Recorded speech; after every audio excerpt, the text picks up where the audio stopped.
దేవుడికి మహిమ కలుగునుగాక. అందరూ బాగున్నారు కదండి.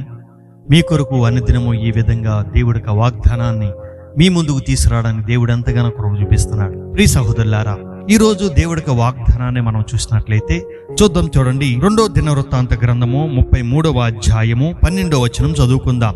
అతడు శ్రమలో ఉన్నప్పుడు తన దేవుడైన యెహోవాను బతిమలాడుకొని తన పితరుల దేవుని సన్నిధిని తన్ను తాను బహుగా తగ్గించుకొని ఆయనకు మొరలెడగా ఆయన తన విన్నపములు ఆలకించి యెరూషలేమునకు అతని రాజ్యములోనికి అతని తిరిగి తీసుకొని వచ్చినప్పుడు యెహోవా దేవుడై ఉన్నాడని మనష్షే తెలుసుకొనెను.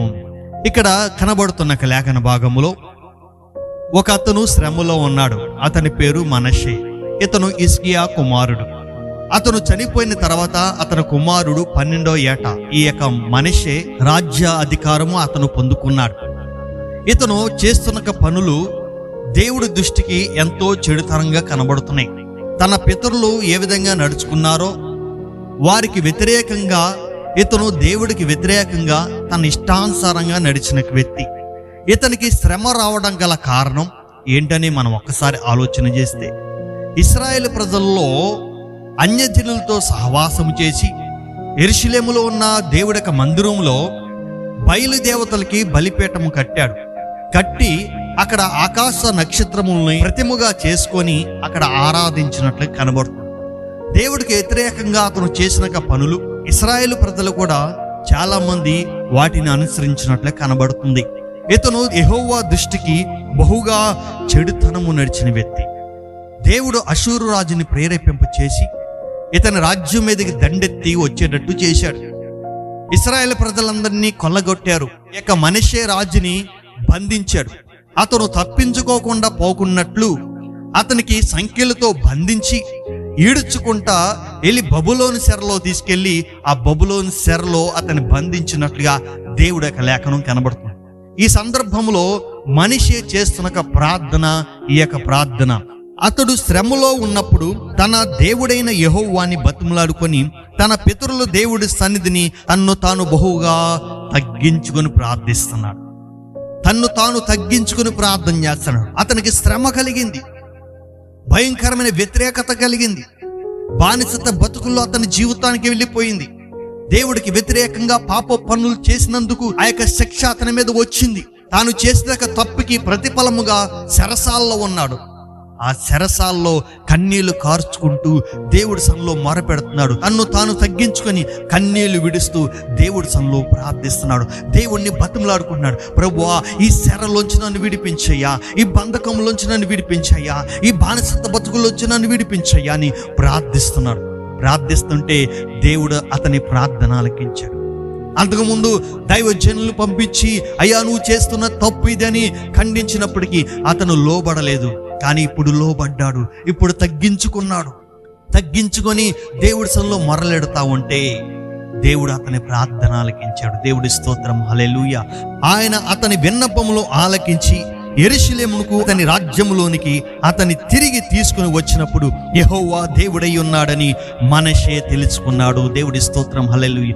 తిరిగి మరలా అతని రాజ్యానికి తీసుకొచ్చాడు. ఆ బానిసత్వ బతుకులోంచి, ఆ చెరలోంచి దేవుడు విడిపించి అతనికి మరలా నెమ్మదినిచ్చాడు, మరలా రాజ్యాధికారం ఇచ్చాడు. చూడండి ప్రియ సహోదరులారా, మనిషే దేవుడికి వ్యతిరేకంగా నడిచి పాపము చేసి శిక్ష తెచ్చుకొని ఆ శిక్షలో దేవుడి సన్నిధిలో ప్రార్థన చేశాడు. ఆ శిక్ష అనుభవిస్తూ దేవుడి సన్నిధిలో ప్రార్థిస్తే దేవుడు ఆ ప్రార్థన ఆలకించి చెడుతనము కలిగిన వ్యక్తి దేవుడెప్పు తిరిగినప్పుడు దేవుడు ఎంతగానో అతన్ని ప్రేమించి మరలా అతనికి స్వాస్థ్యము, తన యొక్క రాజ్యాధికారాన్ని మరలా ఇచ్చి ఆ రాజ్యములో అతన్ని నిలిపినప్పుడు ఈ యెహోవాయే నిజమైన దేవుడని, ఆయన గొప్పవాడని, ఆయన చెరలోంచి విడిపించగలవాడని నమ్మి విశ్వసించి దేవుడెప్పు తిరిగాడు. ప్రియ సహోదరులారా, మన కుటుంబాల్లో అనేక మంది దేవుడికి వ్యతిరేకంగా తప్పు చేస్తూ, పాపాలు చేస్తూ, దేవుడికి వ్యతిరేకంగా చెడుతనము నడుస్తూ మన జీవితాల్లో, మన కుటుంబాల్లో, మన బిడ్డల్లో ఆ విధంగా జీవిస్తుంటే వారిని చూసి మనం ఎంతగానో దుఃఖపడుతున్నాం, బాధపడుతున్నాం. ఏంటి ప్రభువా, ఇతని జీవితం ఏమైపోతుంది, నా కుమారుడి పరిస్థితి, నా భర్త పరిస్థితి, నా భార్య పరిస్థితి, నా పిల్లల పరిస్థితి అని కన్నీళ్లు కారుస్తున్నావా? దుర్మార్గుడైన మనిషిని దేవుడు విడిపించాడే. నీ కుమారుడు, నీ భర్త, నీ భార్య, నీ పిల్లలు, నీ కుటుంబంలో ఉన్న వ్యక్తులు పాపంలో ఉండి చెడుతనములో ఉంటే దేవుడు విడిపించడా?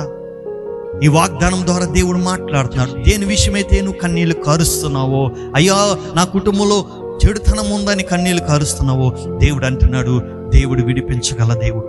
అందు నిమిత్తమే కదా మన యేసయ్య పరలోకం నుండి ఈ లోకానికి వచ్చి నా పాపం నిమిత్తంగా, నా శాపం నిమిత్తంగా ఆయన ఈ లోకానికి వచ్చి బలియాగమయ్యి ఆ పాప బంధకాల్లోంచి మనల్ని విడిపిస్తున్నాడు. ఈరోజు దేవుడి యొక్క వాగ్దానం ద్వారా నీతో మాట్లాడుతున్నాడు. ఎవరైతే బంధకములో ఉండి, ఎవరైతే బానిసత్వ బతుకుల్లో ఉండి, ఎవరైతే లోక సంబంధమైన బానిసత్వంలో ఉండిపోయి త్రాగు నుండి, వ్యసనము నుండి, ఇంకా రకరకాలైన పాపాల్లోంచి బయటికి రాలేక అందుట్లోనే ఉంటున్నావా? దేవుడు ఈరోజు నీతో మాట్లాడుతున్నాడు. నీ బ్రతుకు మార్చడానికి, దేవుడికి వ్యతిరేకం చేసిన పాపములు నీ ఎడల క్షమాపణ దొరకాలంటే ప్రార్థన చేయి. కన్నీళ్లు విడువు. దేవుడి సన్నిధిలో మరలేడు. మనిషి ప్రార్థన చేశాడు. ఆ మనిషి దేవుడి యొక్క సన్నిధిలో పశ్చాత్తాపపడ్డాడు, తన్ను తాను తగ్గించుకున్నాడు. నువ్వు కూడా తగ్గించుకుంటే దేవుడి వాగ్దానం ద్వారా దేవుడు మాట్లాడుతున్నాడు. నీ కుటుంబాన్ని, నీ బిడ్డల్ని, నీ యొక్క కుటుంబంలో ఉన్న వ్యక్తులందరినీ కూడా దేవుడు విడిపిస్తాడు. మరలా కోల్పోయినవన్నీ కూడా మరలా దేవుడు నీకు అనుగ్రహింపజేస్తాడు. ఉన్నతమైన స్థితిలో మళ్ళీ నిలబెడతాడు. నీ ఆత్మీయ జీవితాన్ని దేవుడు కడతాడు. మరి ఈ వాగ్దానం విన్న మీరు నువ్వు విశ్వసిస్తున్నావా? నువ్వు విశ్వసిస్తే కనుక మనిషి ఏ విధంగా పశ్చాత్తాపపడి తన్ను తాను తగ్గించుకొని దేవుడి సన్నిధిలో మొరపెట్టి ఆ శరబంధకములోంచి విడిపించబడ్డాడో, నీవు కూడా తన్ను తాను తగ్గించుకొని పశ్చాత్తాపపడి దేవుడి సన్నిధిలో ప్రార్థన చేయి. దేవుడు నీ కుటుంబంలో ఎవరైతే బంధింపబడ్డారో వారు విడిపించబడతారు. ఎవరైతే చీకట్లో ఉన్నారో వారు విడిపించబడతారు. ఎవరైతే త్రాగుడుతో ఉన్నారో వారు విడిపించబడతారు. ఎవరైతే పాపములో, వ్యసనములో ఉన్నారో వారు నీ యవన బిడ్డలైనా సరే విడిపించబడతారు. విశ్వాసంతో ప్రార్థించి నీ బిడ్డల కొరకు, నీ భర్త కొరకు, నీ పిల్లల కొరకు, నీ భార్య కొరకు, నీ కుటుంబంలో వ్యక్తి కొరకు, నీ కొరకు విశ్వాసంతో ప్రార్థన చేస్తే ఆ బంధకాల్లోంచి దేవుడు విడిపిస్తాడు. మరి విశ్వసిస్తావా? విశ్వసిస్తే గనక నాతో పాటు మీరు ప్రార్థనలో ఏకీభవించండి. పరిశుద్ధుడా, మహోన్నతుడా, నీకే వందనాలు. భయంకరంగా నీకు వ్యతిరేకంగా నడిచిన వ్యక్తి పాపములో పడిపోయి, అయా మనిషి జీవితం నాశనం చేసుకుని అతని జీవితాన్ని పాడు చేసుకున్నాడు, చెరలోకి పంపబడ్డాడు. అతను మొరపెట్టగా, అతను కన్నీళ్లు కార్చగా విడిపించేవే. అయ్యా నీ బిడ్డలయ్యా, నీకు వ్యతిరేకంగా ఎన్ని పాపములు చేసి, తప్పుదములు చేసి, శాపాలు తెచ్చుకుని చెరలో ఉంటున్నట్లుగా తన జీవితం బానిసత్వ బతుకుల్లో ఉంటున్నారేమో, తన జీవితం పాడైపోయిందేమో, ఏ వ్యసనములకు బానిసత్వమయ్యారో ప్రభువా, ప్రతి బానిసత్వంలోంచి వారిని విడిపించండి. ప్రతి ఒక్క విషయంలో వారిని విడిపించి బాగుపరిచి నీ సాక్షిగా నిలబెట్టమని యేసు నామములో అడుగుచున్నాం తండ్రి, ఆమేన్. ప్రియ సహోదరులారా, దేవుడు వాగ్దానం విన్న మీరు విశ్వాసంతో ప్రార్థించినట్లయితే దేవుడు నీ జీవితంలో అద్భుత కార్యం జరిగిస్తాడు. విశ్వాసంతో మనం నమ్మాలి, ప్రార్థించాలి, దేవుడి కార్యాలు పొందుకోవాలి. ఈ వాగ్దానం విన్న మీరు మీ మట్టుకే కాక అనేక మందికి షేర్ చేయండి, సబ్స్క్రైబ్ చేయండి, లైక్ చేయమని చెప్పండి. అప్పుడు దేవుడి యొక్క పరిచర్యలు మీరు కూడా పాలుభాగస్తులు అవుతారు. దేవుడు మిమ్మల్ని దీవించి ఆశీర్వదించును గాక. ఆమేన్.